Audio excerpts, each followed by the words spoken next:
Good morning all of you. आप सबका BSc first year की क्लास में स्वागत है। पिछली क्लास में हमने qualitative analysis fifth unit start की थी, जिसमें हमने वीक एसिड के बारे में पढ़ा था। ठीक है, जिसमें हमने वीक एसिड्स के अंदर कार्बोनेट, सल्फाइड, एसीटेट के जो प्राइमरी टेस्ट और कंफर्मेटरी टेस्ट हैं उसके बारे में हमने स्टडी की थी कि इन रेडिकल्स को अगर हमारे मिक्सर में अगर ये रेडिकल्स मौजूद हैं तो हम इसको कैसे फाइंड आउट कर सकते हैं। उसके साथ साथ हमने सोडा एक्सट्रैक्ट मतलब सोडा निस्कस बनाना भी सीखा था कि सोडा निस्कस बनाना क्यों ज़रूरी है और इसकी ज़रूरत कहाँ पड़ती है और इसके लाभ और हानियाँ, इसके बेनिफिट्स और इसकी लिमिटेशंस क्या थी। ठीक है, अब हम वीक एसिड्स के अंदर पांचवा रेडिकल्स नाइट्राइट के बारे में स्टडी करेंगे कि नाइट्राइट Na2 का Na2 माइनस का परीक्षण लवण प्लस तनु एस्ट्रोसोफोर डालकर मिक्सर और तनु एस्ट्रोसोफोर डालकर गर्म करते हैं तो भूरे रंग की गैस निकलती है जो नाइट्रेट होने की प्रारंभिक सूचना देती है। ठीक है, अभी कंफर्म नहीं हुआ है, केवल हमें प्राइमरी टेस्ट के अंदर ये सिर्फ हम अंदाज़ा लगा सकते हैं कि ये रेडिकल मौजूद हो सकता है। ठीक है, अब हम इसके केमिकल रिएक्शन देखते हैं। जो लास्ट में जो गैस निकल रही है भूरे रंग की कौन सी है? NO2। ठीक है, अब इसके कंफर्मेटरी टेस्ट देखते हैं कि उपयुक्त परख नली में FeSO4 का ताज़ा विलयन मिलाने पर नाइट्रोसोफेरस सल्फेट का काला भूरा अवक्षेप बनता है।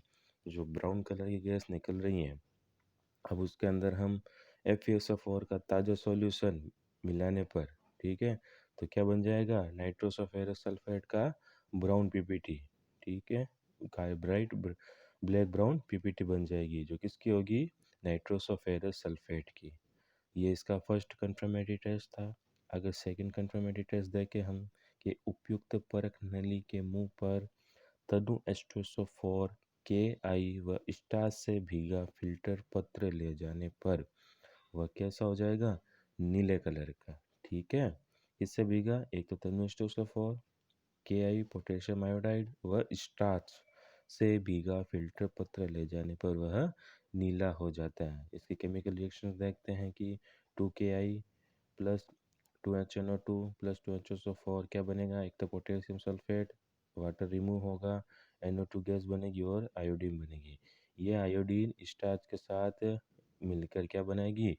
आयोडो स्टार्च कॉम्प्लेक्स, है जो किसके रंग, जो नीले रंग का होने का प्रूफ है। ठीक है, अब हम स्टार्ट करते हैं सांद्र अम्लीय मूलकों का परीक्षण। ठीक है, तनु के हमने कौन कौन से पढ़े थे? एक तो कार्बोनेट, एक सल्फाइड, एक सल्फाइड, एक एसीटेट और एक नाइट्रेट। अब हम स्टार्ट करने वाले हैं सांद्र स्ट्रॉन्ग एसिडिक रेडिकल्स। ठीक है, पहला है क्लोराइड Cl माइनस का परीक्षण। लवण प्लस सांद्र H2SO4 डालकर गर्म करते हैं।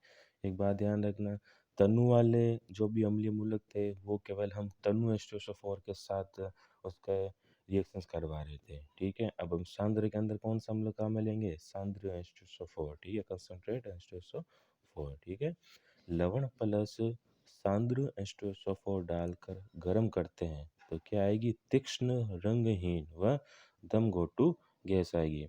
एक बात ध्यान रखना, क्लोराइड जब प्रेजेंट हो तो इसकी स्मेल को आप डायरेक्ट कांटेक्ट में ना लाएं। ठीक है, दूर से इसको स्मेल करने की कोशिश करें, पहचान करें, क्योंकि इसकी जो गैस होती है वो दम घोटू होती है जो आपके लिए हार्मफुल है। इसकी रिएक्शन देखते हैं कि NaCl प्लस H2SO4। ठीक है, NaHSO4 बनेगा और कौन सी गैस निकलेगी? HCl। इसका अब कंफर्मेटरी टेस्ट देखते हैं कि परख नली के मुंह पर NH4OH से भीगी छड़ ले जाने पर क्या निकलेंगे? सफ़ेद धूम्र। छड़ से वाइट फ्यूम्स निकलने स्टार्ट हो जाएंगे। ठीक है, जो किसके होंगे? NH4Cl के। क्या बनेगा? NH4OH plus HCl। क्या बनेगा? NH4Cl plus H2O। जो वाइट फ्यूम्स निकल रहे हैं, जो सफ़ेद धूम्र निकलते हैं, वो किसके होंगे? अमोनियम क्लोराइड के। अब इसका क्लोराइड पहचानने का वेरी फेमस टेस्ट है क्रोमिल क्लोराइड परीक्षण, जो आपसे काफ़ी बार वाइवा में भी पूछा जाता है एग्ज़ाम में, और आपको लैब में भी परफॉर्म करना है कि क्रोमिल क्लोराइड परीक्षण ये ना, जैसे नाम से पता चल रहा है किसका है, क्लोराइड का कंफर्मेटरी टेस्ट है।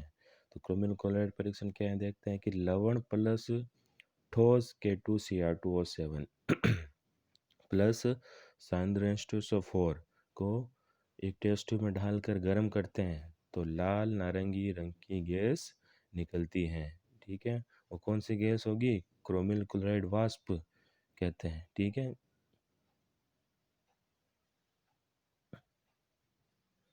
कौन सी गैस होगी वो, क्रोमिल क्लोराइड। इसके केमिकल रिएक्शन देखते हैं कि 4NaCl plus K2Cr2O7 plus 6H2SO4, तो क्या बनेगा, 2KHSO4 plus 4NaHSO4 plus 2CrO2Cl2। ठीक है, जो क्रोमिल क्लोराइड गैस है, जो कि लाल रंग की गैस निकलती है, वो कौन सी गैस है, क्रोमिल क्लोराइड। अब इस गैस को, निकलने वाली गैस को NaOH विलयन में प्रवाहित करने पर यूट्यूब की हेल्प से अपन इस गैस को किसके अंदर ट्रांसफ़र करेंगे, NaOH के विलयन के अंदर, मतलब NaOH के अंदर इसका हम ट्रांसफ़र करेंगे। तो क्या होगा, देखिए कि क्रोमिल क्लोराइड गैस जब NaOH के कांटेक्ट में आएगी तो एक तो NaCl बन जाएगा और एक सोडियम क्रोमेट बनेगा, जिससे कि NaOH का जो विलयन है वो पीले कलर का हो जाता है। गैस ट्रांसफ़र करने से पहले वो बिल्कुल ट्रांसपेरेंट रहेगा, कोई रंगहीन होगा, किसी तरह का उसके अंदर रंग नहीं होगा। लेकिन जैसे ही वो गैस ट्रांसफ़र होती रहेगी तो NaOH के विलयन का रंग पीला होता जाएगा। ठीक है, उपयुक्त परख नली में, अब तीसरा कंफर्मेटरी टेस्ट देखते हैं कि उपयुक्त परख नली में एसिटिक एसिड मिलाकर लेड एसीटेट मिलाने पर लेड क्रोमेट का फॉर्मेशन होता है, जो कि पीली पीपीटी के रूप में बनता है। ठीक है, जैसे Na2Cr2O4 प्लस लेड एसीटेट के मिलाने पे क्या बनेगा, लेड क्रोमेट बनेगा, PbCrO4, जो पीले रंग की पीपीटी के फॉर्म में बनता है। सेकंड हमारा रेडिकल है ब्रोमाइड। ठीक है, लवण प्लस सांद्र H2SO4 डालकर गर्म करने पर तीक्ष्ण लाल नारंगी। अब एक बात ध्यान रखना, नाइट्राइट क्लोराइड और लगभग इसकी गैस सेम दिखती है, मतलब नाइट्राइट की और इसकी, तो इसमें जो ब्रोमाइड में जो गैस निकलेगी तीक्ष्ण लाल नारंगी निकलेगी, मतलब इसकी जो ब्राइटनेस होगी वो ज़्यादा होगी ब्रोमाइड के अंदर। तो आप इसमें थोड़ा डिफ्रेंशिएट करें कि NaBr प्लस H2SO4 क्या बनेगा, NaHSO4 प्लस HBr, और HBr किससे, H2SO4 से अगर रिएक्शंस करेगा तो क्या बनेगी, एक तो SO2 गैस बनती है, एक वाटर रिमूव होता है, और जो Br2 गैस निकलती है जो कि तीक्ष्ण लाल नारंगी रंग की गैस दिखती है। अब इसका कंफर्मेटरी टेस्ट देखते हैं कि उपयुक्त परख नली में MnO2 डालने पर गैस की मात्रा बढ़ जाती है, मतलब जो गैस की इंटेंसिटी होगी या गैस का अमाउंट होगा वो बढ़ जाएगा। 2NaBr रिएक्शन देखते हैं इसके, 2NaBr plus MnO2 plus 3H2SO4 क्या बनेगा, 2NaHSO4 plus MnSO4 plus H2O plus Br2। अब इसका कंफर्मेटरी टेस्ट देखते हैं, सेकंड है परत परीक्षण या लेयर एक्सपेरिमेंट। इम्पोर्टेंट है, पूछा जाता है लैब में, वाइवा के अंदर काफ़ी बार, और लैब में परफॉर्म करने की दृष्टि से भी काफ़ी इम्पोर्टेंट है ये। ठीक है, ये परत परीक्षण, परख नली में मिश्रण का सोडा एक्सट्रेट को तनु HNO3 से अम्लीय कर, मतलब सोडा एक्सट्रेट बनाना है, पहले तो हमें जो मिक्सर दे रखा है उसके अंदर फिर हमें थोड़ी सी मात्रा में तनु HNO3 डाल देते हैं ताकि जो सॉल्यूशन है वो एसिडिक हो जाए। अब उसके अंदर उस परख नली में क्लोरोफॉर्म या CCl4 कार्बन टेट्राक्लोराइड का सॉल्यूशन, या फिर अगर क्लोरोफॉर्म अवेलेबल हो तो क्लोरोफॉर्म डाल देते हैं बूंद बूंद कण के ड्रॉप वाइज। ठीक है, फिर उसके अंदर क्या मिलाते हैं, क्लोरीन वाटर। ठीक है, मिलाकर कार्बनिक विलय की सतह पर पीली भूरी हो जाती है, मतलब जहाँ पर दोनों सॉल्यूशन मिल रहे हैं, एक तो सोडा एक्सट्रैक्ट बनाया, उसके अंदर हमने फिर क्या डाला, डाइल्यूट HNO3। ठीक है, फिर हमने उसके अंदर कार्बनिक सॉल्वेंट डाला, कौन सा, या तो क्लोरोफॉर्म डालते हैं या फिर CCl4। फिर ठीक है, फिर उसके अंदर हम जब क्लोरीन वाटर डालेंगे तो दोनों लेयर से, एक तो जहाँ पर कार्बनिक सॉल्यूशन और जलीय विलयन के बीच में जहाँ पे कांटेक्ट में आते हैं तो वहाँ पर एक लेयर बन जाती है। ठीक है, जो पीली भूरी रंग की दिखाई जाती है, जो दोनों के बीच में एज ए बाउंड्री लाइन की तरह शो होती है। इसकी रिएक्शन देखते हैं कि 2NaBr जब क्लोराइड से रिएक्शन करेगी तो क्या बनेगी, NaCl और Br2 रिलीज होगी। अब यही Br2 जब क्लोरोफॉर्म से रिएक्शंस करेगी तो पीली भूरी या नारंगी सतह के फॉर्म में दिखाई देती है। तीसरा हमारा कंसंट्रेट या स्ट्रॉन्ग वीक को है आयोडाइड।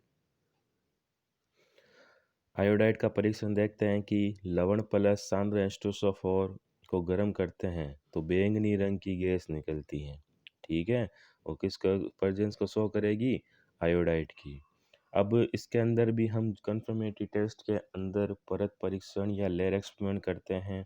ठीक है, जैसे हमने ऊपर गया था किसके लिए, ब्रोमाइड के लिए। ठीक है, वैसे वैसे इसके अंदर भी परफॉर्म करेंगे कि परख नली में सोडा एक्सट्रैक्ट बनाएंगे, फिर इसके अंदर थोड़ा सा डाइल्यूट HNO3 डालेंगे, एसिडिक हो जाए ताकि फिर उसके अंदर हम कोई भी कार्बनिक सॉल्वेंट जो हमारी लैब में अवेलेबल होगा, जैसे क्लोरोफॉर्म CCl4 या CH2 बूंद बूंद करके डालेंगे। ठीक है, तब बाद में क्लोराइड वाटर डालने पर कार्बनिक विलायक की सतह कैसी हो जाएगी, बैंगनी, जबकि ब्रोमाइड के अंदर कैसी हो रही थी, पीली या नारंगी या फिर भूरे कलर की। ठीक है, चौथा हमारा है नाइट्रेट का NO3- का परीक्षण। लवण प्लस सांद्र H2SO4 को गर्म करें, ठीक है, तो हल्के भूरे रंग की तीक्ष्ण गैस निकलती है। कौन सी, लाइट ब्राउन की। ठीक है, होगी शार्प लेकिन लाइट ब्राउन होगी। तथा Cu की छीलन डालने पर, कॉपर की अगर छीलन अगर इसके अंदर डालेंगे, ठीक है, कॉपर का चूरा इसके अंदर डालेंगे तो ये गैस की मात्रा और ज़्यादा बढ़ जाएगी। अब इसके अंदर हम क्या करते हैं, वाला एक्सपेरिमेंट, रिंग एक्सपेरिमेंट करते हैं। रिंग एक्सपेरिमेंट अपने छोटी क्लासों में भी पढ़ा होगा 12th के अंदर। ठीक है, ये एक्सपेरिमेंट काफ़ी इंपॉर्टेंट है। लैब की दृष्टि से देखें, प्रैक्टिकल की दृष्टि से देखें या वाइवा की दृष्टि से देखें तो भी इम्पोर्टेंट है, और कई बार थ्योरी में भी आपको छोटे क्वेश्चंस के अंदर ये पूछा जा सकता है। ठीक है, देखते हैं ये वाले एक्सपेरिमेंट कैसे करते हैं कि परख नली में सोडा एक्सट्रैक्ट को तनु H2SO4 से अम्लीकृत करते हैं। ठीक है, फिर परख नली की दीवारों के सहारे सहारे ताज़ा FeSO4 डालते हैं। एक बात ध्यान रखना, FeSO4 रिंग एक्सपेरिमेंट के लिए जो FeSO4 बनाते हैं वो एकदम फ्रेश होना चाहिए। ठीक है, अगर आप पड़ा हुआ FeSO4 काम में लेते हैं क्योंकि वो ऑक्सीडाइज हो जाता है तो काम में नहीं आता है, तो आपका रिंग एक्सपेरिमेंट अच्छे से नहीं होगा। इसलिए रिंग एक्सपेरिमेंट करते समय हमेशा FeSO4 फ्रेश और बनाना चाहिए। तो ताज़ा बना हुआ FeSO4 डालने पर द्रवों के संगम पर, मतलब दो जहाँ पर ये दोनों कांटेक्ट में आएंगे, काली भूरी वलय मतलब डार्क ब्राउन रिंग का फॉर्मेशन होता है जो कि नाइट्रेट होने को कंफर्म करता है। ठीक है, अब इसकी केमिकल रिएक्शन देखते हैं कि 6FeSO4 plus 2HNO3 plus 3H2SO4 जब आपस में रिएक्शंस करेंगी तो क्या बनेगा, Fe2SO4 का whole tries 4H2O plus 2NO। अब FeSO4 नाइट्रेट से रिएक्शंस करके क्या बना रहेगा, फेरसो नाइट्रोस सल्फेट। ठीक है, इसके आगे का जो हम विशिष्ट समूह का परीक्षण है वो हम अपने अगले लेक्चर के अंदर कंटिन्यू करेंगे। Thank you so much.